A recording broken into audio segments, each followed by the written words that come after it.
Behold, a fourth beast, dreadful and terrible. It was diverse from all the beasts that were before it, and it had 10 horns. And there came up among them another little horn. In this horn were eyes like the eyes of a man, and a mouth speaking great things.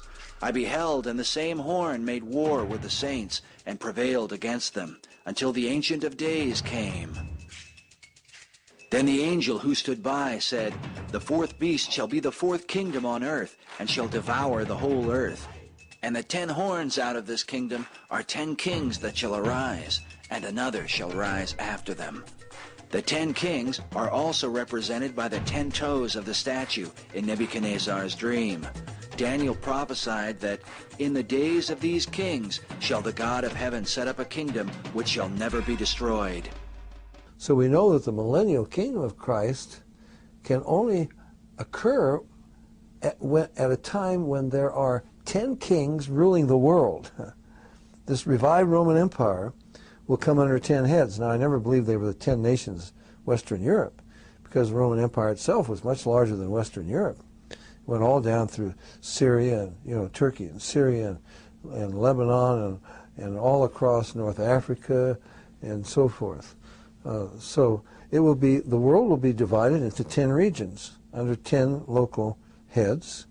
And already for computer reasons, for banking reasons, the world has been divided. The Club of Rome divided the world 25 years ago into 10 regions. And that's pretty much the way it's laid out today. In the days of those kings, the God of heaven will establish a kingdom. So if the rabbis had known that one prophecy, if the disciples of John the Baptist had known that one prophecy, it would have solved a lot of problems for them. Because John the Baptist sent 2 disciples, you remember, from prison. He said to Jesus, Art thou he that should come, or look we for another? Hey, Lord, I ought to at least be prime minister. I introduced you to Israel, and if you're going to take the throne of your father David, how come I'm about to get my head cut off? It doesn't make sense. They thought the kingdom would be established then. No. It will only be established when those 10 kings, in the days of those 10 kings. These 10 kings were also witnessed by the Apostle John, who saw a vision of a beast with 7 heads and 10 horns.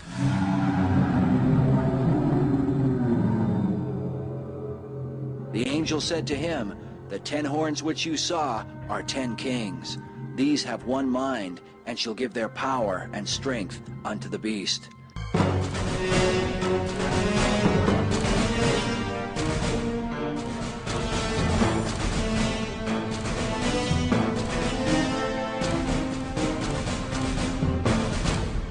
So the world is to be ruled by 10 men, who will ultimately give their power to one man, the little horn of Daniel's vision, the mysterious figure known as the man of sin and son of perdition, Antichrist. There's some people who say, well, the Antichrist will be somebody from the past like Hitler or Genghis Khan or, who knows what, resurrected. No, Satan cannot resurrect anybody. He does not have that power. It says he has a deadly wound. See, people talk about, the fourth beast represents the Antichrist and the revived Roman Empire. Then it says, I saw one of his heads. He's got 7 heads. I saw one of his heads, as it were, wounded to death, and his deadly wound was healed, and all the world wondered after the beast. So this is not a resurrection. The beast has never been killed. You can read your history. I don't know much about history, but I read a little bit of history, and I can tell you, that all down through history, all the great families in Europe, they've all dreamed of the revival of the Roman Empire. This empire has never been dead. It was wounded, as it were, to death, but the deadly wound was healed. This is a healing, not a resurrection. And all the world wondered after the beast, and they worshipped the dragon who gave power unto the beast. And they worshipped the beast, saying, Who is like the beast? Who is able to make war with him? The Bible says that all that dwell upon the earth shall worship him, whose names are not written in the book of life of the Lamb. Scholars believe this worship denotes a one-world religion focused on both the dragon, whom the Bible calls Satan, and the beast, or Antichrist. This apostate church, as some have called it, is symbolized by yet another figure in John's revelation. The angel said to him, "Come here, I will show you the judgment of the great harlot that sits upon many waters." So he carried me away, and I saw a woman sit upon a scarlet-colored beast, having 7 heads and 10 horns. And the woman was arrayed in purple and scarlet, having a golden cup in her hand, full of abominations. And upon her forehead was a name written, Mystery, Babylon the Great, the mother of harlots and abominations of the earth. I mean, this is incredible.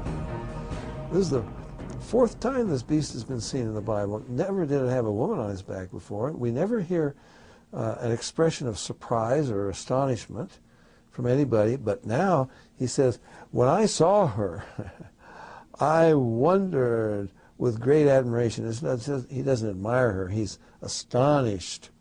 A woman rides the beast, and not like in a rodeo, the critter isn't trying to buck her off. She's apparently in control. A woman on a beast? And this horrible world-devouring creature? And a woman is riding on it, apparently directing it. And I think the Bible makes it very clear who that woman is. Well, he gives us all the identifying characteristics. While the specific identity of the harlot is a matter of great debate, for now it can be said that most scholars agree she represents a world religious system and is called a harlot because of her unfaithfulness to God. It is believed this religious system somehow controls or manipulates the coming one-world government, symbolized by the fact that the woman rides the beast. There are signs the world is speedily coming to an end. These words are attributed to an Assyrian clay tablet dated 2800 BC.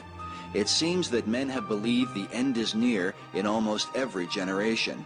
Pope Innocent III pronounced the second coming of Christ in the year 1284 AD because this date was supposedly 666 years after the founding of Islam. There have been many such predictions that have often compelled men to extreme behavior. In 1669, a cult in Russia known as the Old Believers began setting themselves on fire to protect themselves from Antichrist. It is reported that by 1690, 20,000 people had perished as a result. In the 19th century, a second Adventist named William Miller convinced thousands that the world would end in 1843. But when that date came and went, Miller recalculated and claimed the date was really October 22nd of the following year. Charles Taze Russell, the claimed founder of the Jehovah's Witnesses, was convinced by Nelson Barber that Jesus Christ had returned in 1874, but that his return had been invisible. Russell went on to promote this teaching, saying, quote, "The millennium began in 1874 with the return of Christ." Russell would later revise his view, and since then the Jehovah's Witnesses have predicted the world would end in 1914, 1918, 1925, 1941, and 1975. But as contrary as they seem, even these things are the fulfillment of God's prophecies. Jesus said, "Take heed that no man deceive you, for many shall come in my name, and shall deceive many. False prophets shall rise," he said. "Behold, I have told you before." The Lord said that of that day and hour knows no man. Some have taken this to mean that Christians need not pay attention to Bible prophecy. But Jesus also said, "Watch therefore, because you do not know what hour your Lord will come. And what I say unto you, I say unto all, watch." Considering these things, what is it about this time on earth that sets it apart from all those centuries that have come before us? Any time prior to the 20th century, the 666 and any other date that has actually been predicted would have been an impossibility as far as what the biblical parameters were in the model that Jesus set forth to show forth the end of the world in Armageddon. And we know that because the Bible told us that Israel would have to become a nation again. We know that Israel would have to become a nation again based on several different prophecies. I mean, in the most significant prophecy, I think, has to do with the restoration of Israel to its land, which happened in 1948. Right after World War II, you had this great influx of Jews who became later Israelis into the ancient homeland of Israel after 2,000 years of diaspora. 2,000 years, almost. You've got these people coming from all over the world into Israel in 1948. Now, 48 was when they became a homeland, but prior to that, they were all there. From the end of the war, from 45 on, they were there, and we all know what happens. The British pull out, and, a nation becomes a nation in a day. It's kind of bizarre after 2,000 years. Some have considered that certain prophecies concerning the return of the Jews to the Promised Land may have been fulfilled when they returned from their ancient captivity in Babylon under Nebuchadnezzar. Yet centuries after this return, Jesus prophesied that they would be scattered again in fulfillment of further prophecies. Jesus foretold of the destruction of Jerusalem and the scattering of the Jews, an historic event now known as the diaspora that would occur in 70 AD. He spoke of the days of vengeance, that all things which are written may be fulfilled. For there shall be wrath upon this people, he said, and they shall fall by the edge of the sword, and shall be led away captive into all nations. And Jerusalem shall be trodden down by the Gentiles, until the times of the Gentiles be fulfilled. When he brought them into the land, he warned them, if they disobeyed his voice, he would cast them out, not just next door. He would scatter them to every nation on the face of this earth. You find that in Amos 9:9, you find that in Deuteronomy 28, verse 64. I mean, all through the Bible, over and over and over, God said he would scatter them, he would sift them like wheat among all the nations of the earth. And it happened. We call them the wandering Jew. You find them everywhere.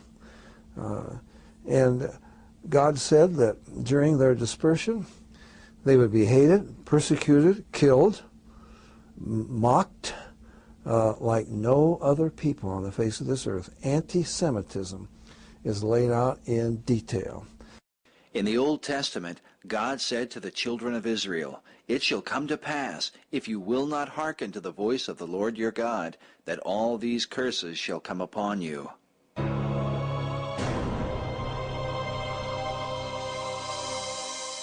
The Lord shall cause you to be defeated before your enemies, and you shall be removed into all the kingdoms of the earth. And you shall be left few in number, whereas you are numerous as the stars of heaven, because you would not obey the Lord your God. And the Lord shall scatter you among all people, from the one end of the earth to the other. And among these nations you will find no ease, neither shall the sole of your foot find rest. But the Lord shall give you there a trembling heart, and failing of eyes, and sorrow of mind. And your life shall hang in doubt before you, and you will be in dread night and day, and shall have no assurance of your life, and no man shall save you. Your sons and your daughters shall be given unto another people, while your eyes look on and yearn for them. But there will be nothing you can do. And you will never be anything but oppressed and crushed continually, so that you will be driven mad by the sight of what you see. And you shall become an astonishment, a proverb and a byword among all nations, to which the Lord shall lead you.